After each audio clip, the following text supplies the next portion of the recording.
Welcome to another news video, Kansas City Chiefs fans. Today, I have a bomb to reveal, so show your support, hit the like button, subscribe to the channel, and activate the notification bell so you don't miss any updates. Patrick Mahomes continues to be a magician, Travis Kelce a GOAT, and Andy Reid an offensive mastermind. However, they wouldn't be in Super Bowl 58 if it weren't for the Kansas City Chiefs dynasty's best defense.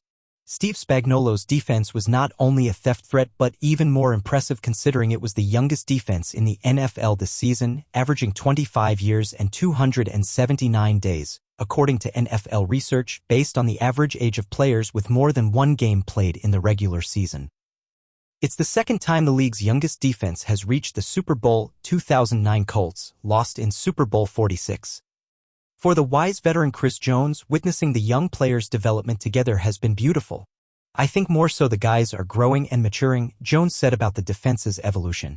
You know, we had a lot of young guys that we asked to get a lot of reps this year. Like a guy like Trent McDuffie, his progression from year 1 to year 2 is astronomical. Snead, you watch his body of work over the 4 years since he's been here. Extremely proud of those guys. Jones is the only defensive starter for the Chiefs in Super Bowl 54 when KC defeated the 49ers, who is still on the active roster for the rematch. In 4 seasons, the entire defense has essentially been rebuilt. I would say age was one of the factors in this world of the NFL and free agency. Things change, said coach Andy Reid about the turnover. Bredvich did a great job of bringing a flow of young guys into the program.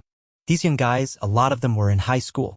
And they've improved here over time, so we took some lumps and bruises at the beginning of last year, but they got better.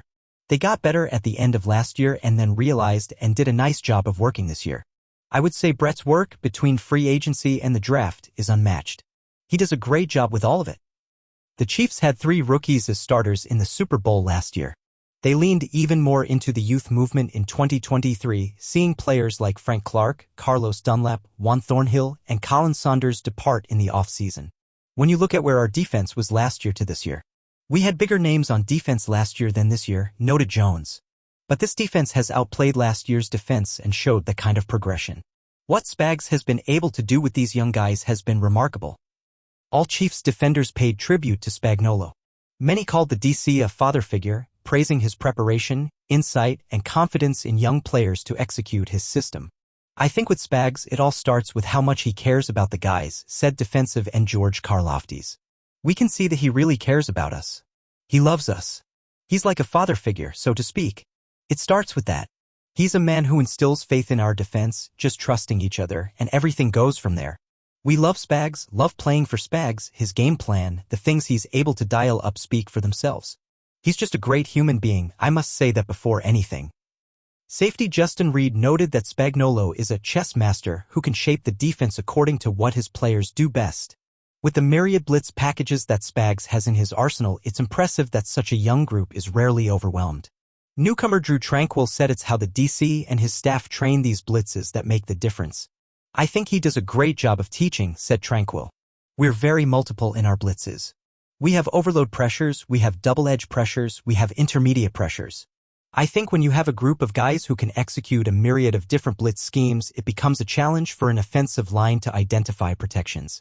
When you make that a challenge for them and do things that are simple for you, you can have success. Boy, did the Chiefs' defense find success. The 2023 Chiefs allowed the fewest points per game in both the regular season, 17.3, and playoffs, 13.7, since Spagnuolo's hiring in 2019. With the young roster, it's a testament to the coaching staff keeping everyone on the same page and those few veteran voices leading the way. I think it has a lot to do with player training and development, but also the leaders of the group, said Jones. You know, the coach puts the plan in front of the leaders and the leaders carry it out. So, I always say you're only as good as your last player on defense, and we really don't have a villain on defense. I think everyone is sharp, trusts each other, and believes in each other. And that's been a progression throughout the whole year. It's not about how you start, it's how you finish, so you have guys like Shamari Connor, who really didn't get the opportunity to start because we have Jay, Reed, and Brian Cook went down when Shamari stood out and played, rookie year, and he stood out for us in a lot of big games. The Chiefs' defense, like most, dealt with its share of injuries. Every time someone stepped up, Willie Gay Jr. went down. In stepped Tranquill, devouring ball carriers, or Leo Chenal making plays. Safety Mike Edwards stepped in, providing the Chiefs' versatility in the backfield when Cook got hurt. The aggressive defense ramped up in the postseason, with 13.7 ppg in the playoffs, marking the fourth lowest since 2000 for a team reaching the Super Bowl, behind only the 2000 Ravens, 2002 Bucks, and the 2013 Seahawks, Legion of Boom. Having such a young Chiefs defense in a category with those legendary units is appealing.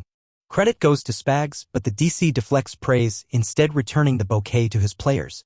This is a group of smart, passionate guys who love playing together, and that's a good recipe for playing well on defense, he said.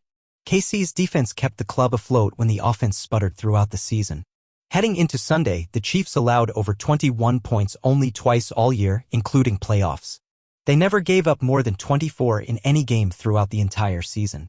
During the postseason, they faced the challenge, suffocating the high-flying Dolphins, withstanding the explosive Josh Allen and confounding Lamar Jackson. It's been quite a journey, especially considering the roster full of youngsters. I think this year, with a lot of new faces, we doubted ourselves more than ever, said Jones.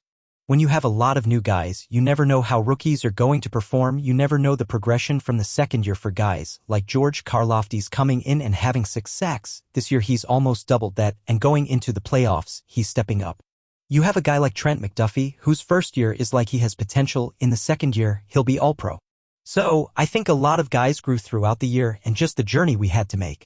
Going against the Miami Dolphins, the best offense in the league, then having to go against Josh Allen, who beat us this year, and dealing with that crowd in Buffalo, and then having to play against the best team in the NFL, the Baltimore Ravens, with MVP quarterback Lamar Jackson. So, that journey speaks a lot about this team and what we had to go through to get here. Now I want to hear your opinion, dear fan. Leave your comments as they are important to my work. Don't forget to hit the like button, subscribe to the channel, and turn on the notification bell so you don't miss any updates.